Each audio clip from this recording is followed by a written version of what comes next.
Hello friends, स्वागत है आप सभी का आज के इस लेक्चर में। आज हम देखेंगे जो आपकी परीक्षा यूपी टेट की जुलाई में होने वाली है, उसके लिए सीडीपी सेक्शन के 60 महत्वपूर्ण प्रश्न।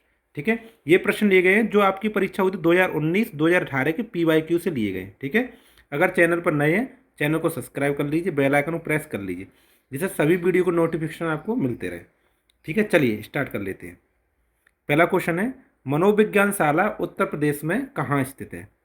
ऑप्शन है इसके लखनऊ में, प्रयागराज में, आगरा में, वाराणसी में। तो इसके लिए सही आंसर होगा इलाहाबाद, प्रयागराज। पहले इलाहाबाद हुआ करता था। ठीक है, यही मनोविज्ञान शाला स्थित है अपनी।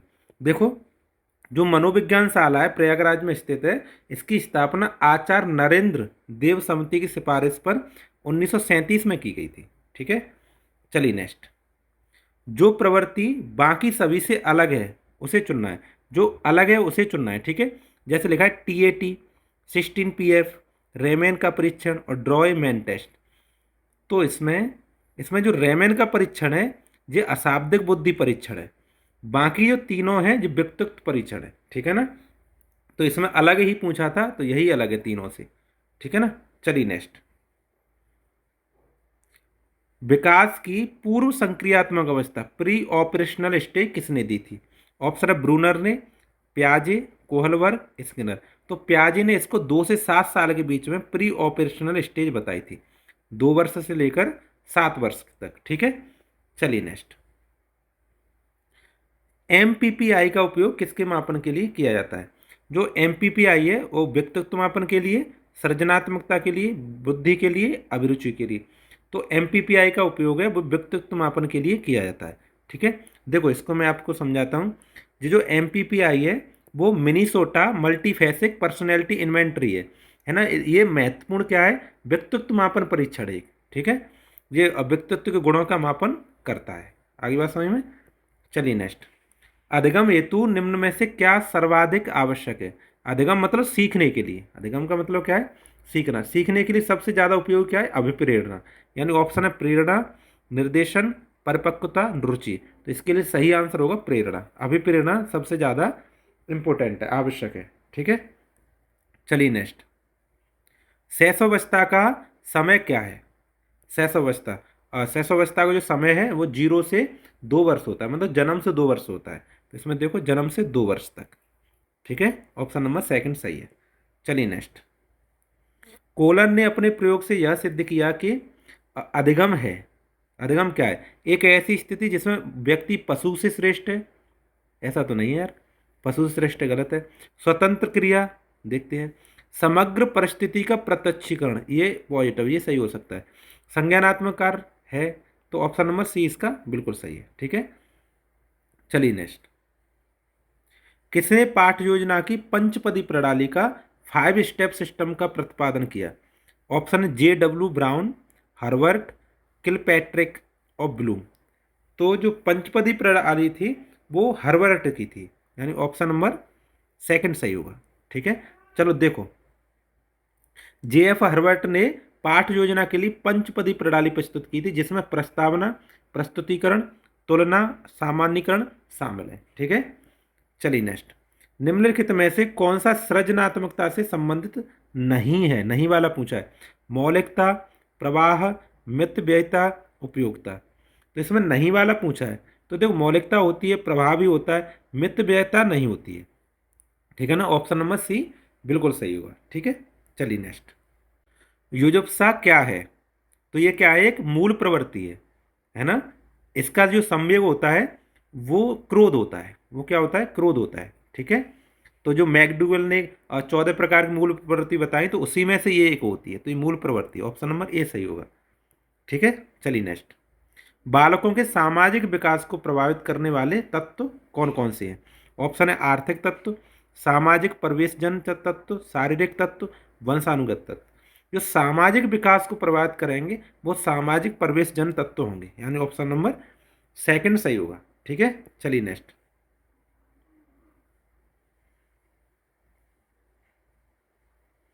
हाँ, शारीरिक विकास का एक प्रमुख नियम निम्नलिखित में से कौन सा है?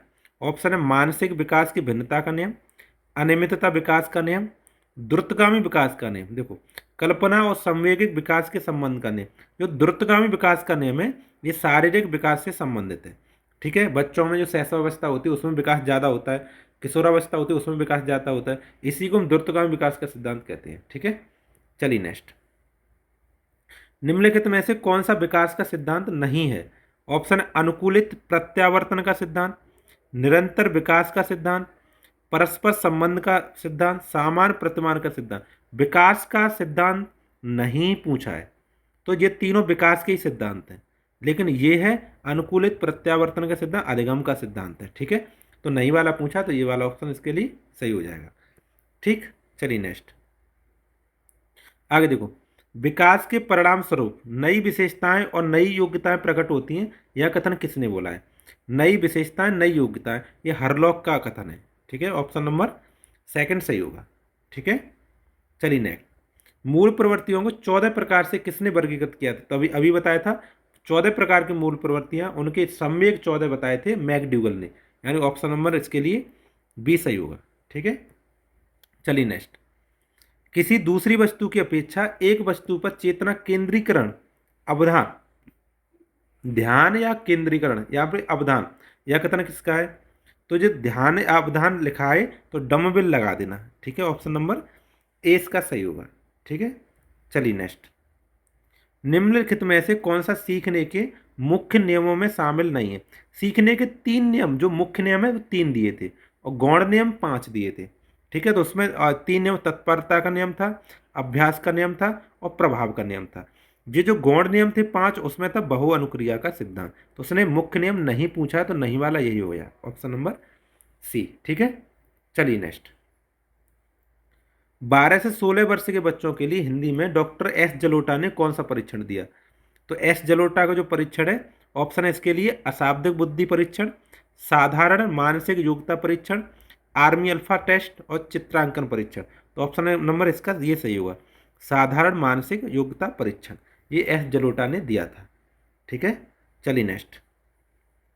बुद्धि के द्विकारक सिद्धांत, 2 फैक्टर थ्योरी का प्रतिपादन किसने किया? तो ये 2 फैक्टर थ्योरी थी, ये भी मैंने पढ़ाया है, स्पीयरमैन ने दी थी। ठीक है, इसमें एस फैक्टर जी फैक्टर बताए थे इन्होंने। ठीक है, चलिए देखो। निम्नलिखित में से कौन सा सही सुमेलित नहीं है? नहीं वाला पूछा, ध्यान देंगे, नहीं वाला पूछा है। सीखने का उद्दीपन अनुक्रिया सिद्धांत थॉर्नडाइक ने दिया था, सही है। सीखने का क्रिया प्रसूत अनुबंधन सिद्धांत स्किनर, ये भी सही है। सीखने का क्लासिकल सिद्धांत पावलोव, ये भी सही है। सीखने का समग्र सिद्धांत हल ने दिया था, ये गलत है। हल का तो प्रबलन का है ना, और पुनर्बलन का सिद्धांत है, तो यह ऑप्शन नंबर इसका डी सही होगा। आप होमवर्क में मुझे एक क्वेश्चन बताएंगे, सीखने का समग्र सिद्धांत वो किसने दिया? ठीक है, जो होमवर्क का क्वेश्चन है, पहला क्वेश्चन। ठीक, चलिए नेक्स्ट।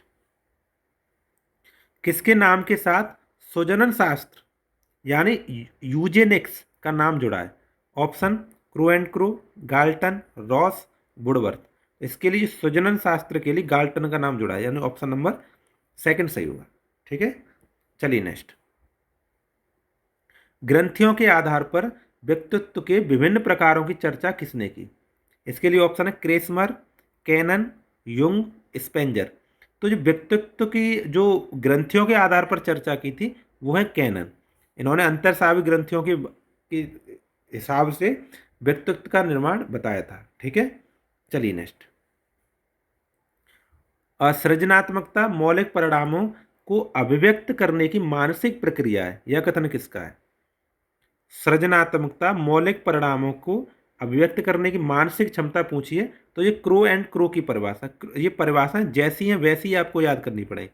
ये क्रो एंड क्रो की परिभाषा है। ठीक है, चलिए नेक्स्ट। बीएफ स्किनर के अनुसार बच्चों में भाषा का विकास होता है व्याकरण के शिक्षण के परिणाम स्वरूप, अनुकरण पुनर्वलन के सिद्धांत के अनुसार, जन्मजात योग्यताओं के परिणाम स्वरूप और परिपक्वता परिणाम स्वरूप। जो बीएफ स्किनर हैं उन्होंने बताया था अनुकरण, जो बार बार दोहरा दोहरा के बच्चे सीखते हैं, यानी तो ऑप्शन नंबर ये सही होगा। ठीक है, सेकंड इसका आंसर बिल्कुल सही होगा। ठीक है, चलिए नेक्स्ट। संवेगों की उत्पत्ति किससे होती है? आदतों से, मूल प्रवृत्तियों से, शारीरिक विकास से और संप्रत्य। मैकडूगल ने बताया था कि संवेगों की जो उत्पत्ति है वो मूल प्रवृत्तियों से होती है। ठीक है ना, उसमें 14 मूल प्रवृत्ति बताए थे, उनके 14 ही संवेग बताए थे। ठीक है, चलिए नेक्स्ट। गैने निम्नलिखित में से किससे संबंधित है? ऑप्शन इसके लिए सीखने का श्रेणी क्रम, सीखने का सिद्धांत, सीखने का मूल्यांकन और सीखने का प्रबंधन। ठीक है, तो इसके लिए सही आंसर होगा सीखने का श्रेणी क्रम। देखो जो गैने है ना, जो रॉबर्ट गैने हैं, इन्होंने अपने सीखने के 8 स्तर बताए थे, जिन्हें गैने का अधिगम सोपान की बोला जाता है ना। सही समझ में आ रहा है, इसीलिए उसको श्रेणी क्रम, उसका ऑप्शन सही है। ठीक है, चलिए नेक्स्ट। किशोरावस्था बड़े संघर्ष, तनाव, हमला, विरोध, है ना, तूफान की अवस्था है, यह कथन किसका है? तो ये जो कथन है तनाव, हमला, तूफान, बवंडर, ऐसा शब्द आए तो स्टेनली हॉल का ये कथन है। ठीक है, ऑप्शन नंबर बी सही होगा इसके लिए। चलिए नेक्स्ट। सूक्ष्म शिक्षण माइक्रो टीचिंग के भारतीय प्रतिमान में कुल कितने समय लगता है? ऑप्शन है 36, 40 मिनट, 45 और 30 मिनट। तो भारतीय प्रतिमान में जो सूक्ष्म टीचिंग है, माइक्रो टीचिंग है, उसमें 36 मिनट का समय बताया गया है एनसीईआरटी के अकॉर्डिंग। ठीक है, 36 मिनट। चलिए नेक्स्ट। सीखने का पठार अधिगम की किस स्थिति को दर्शाता है? अधिगम में उन्नति, देखो ऐसे मान ली ऐसे उन्नति हो रही, अब सीखना हमने कम कर दिया तो पठार बन जाएगा। समझ में आया? तो यानी अधिगम में अवरोध, ये सही हो सकता है। अधिगम में रुचि नहीं, अधिगम में दोष नहीं, ऑप्शन नंबर सेकंड सही होगा। ठीक है ना, अधिगम में अवरोध। चलिए नेक्स्ट।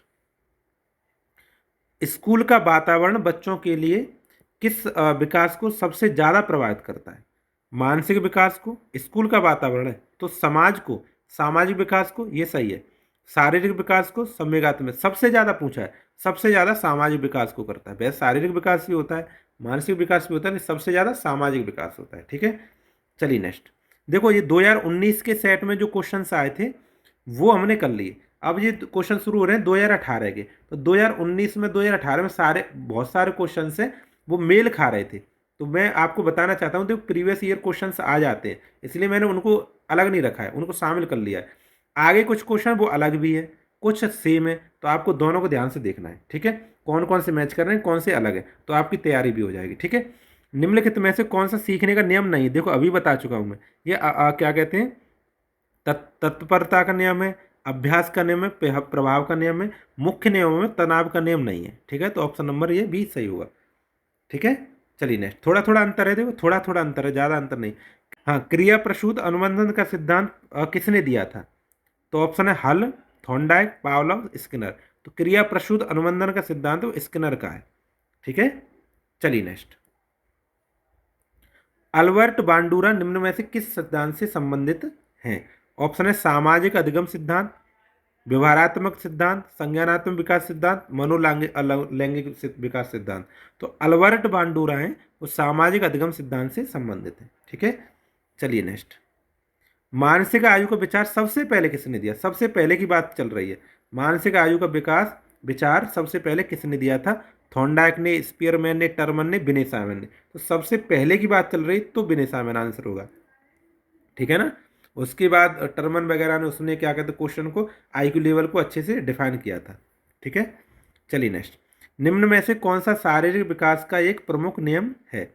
शारीरिक विकास, देखो अभी पढ़ा था हमने, द्रुतगामी विकास का सिद्धांत, ये रिपीट क्वेश्चन हुआ है, देखो द्रुतगामी विकास का सिद्धांत। चलिए नेक्स्ट। निम्न में से कौन सा विकास का सिद्धांत नहीं है? तो विकास का सिद्धांत अनुकूलित प्रत्यावर्तन विकास का ये वाला सिद्धांत नहीं है, ये अधिगम का सिद्धांत है। बाकी तीनों विकास के सिद्धांत तो नहीं पूछा था, यही आंसर हो जाएगा। ठीक है, ये भी रिपीट क्वेश्चन है, देखो 3-4 क्वेश्चन रिपीटेड है, उसके बाद फिर नए क्वेश्चन है।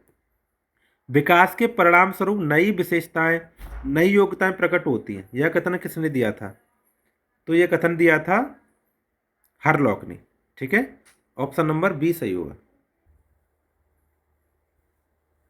ठीक है, चलिए नेक्स्ट।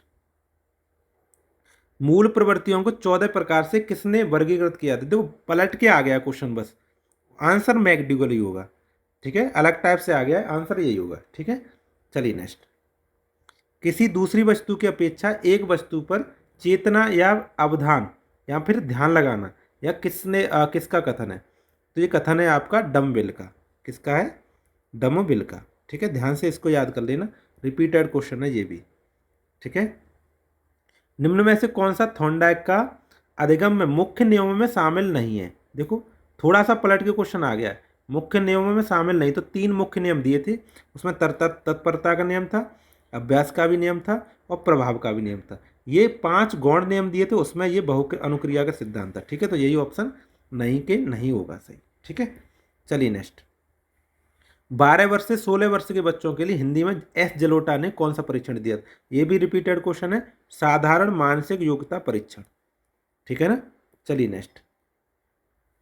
बुद्धि के द्विकारक सिद्धांत का प्रतिपादन किसने किया? ये भी हमारा स्पीयरमैन ने किया था। एस फैक्टर जी फैक्टर इन्होंने बताए थे। ठीक है, चलिए नेक्स्ट। निम्न में से कौन सा युग्म सही नहीं है? तो ये भी रिपीटेड क्वेश्चन है, हल वाला ये सही नहीं है। ठीक है, चलिए अभी मैंने एक्सप्लेन किया इसको। इनमें से किसका नाम सुजन शास्त्र के जनक से रूप में जोड़ा गया है? तो गाल्टन इसका आंसर सही होगा। ठीक है, आपका भी रिवीजन हो रहा है। देखो देखो अभी नए क्वेश्चन आते हैं। ग्रंथियों के आधार पर व्यक्तित्व के विभिन्न प्रकारों की चर्चा किसने की है? तो अभी क्वेश्चन आया था, ग्रंथियों के आधार पर कैनन ने किया है। ठीक है ना, ऑप्शन बी होगा। नेक्स्ट देखते हैं। सृजनात्मकता मौलिक परिणामों को अभिव्यक्त करने की मानसिक प्रक्रिया है। जब भी मानसिक आ जाए क्रो एंड क्रो लगा देंगे। ठीक है, ये भी रिपीटेड है। ठीक है, चलिए नेक्स्ट।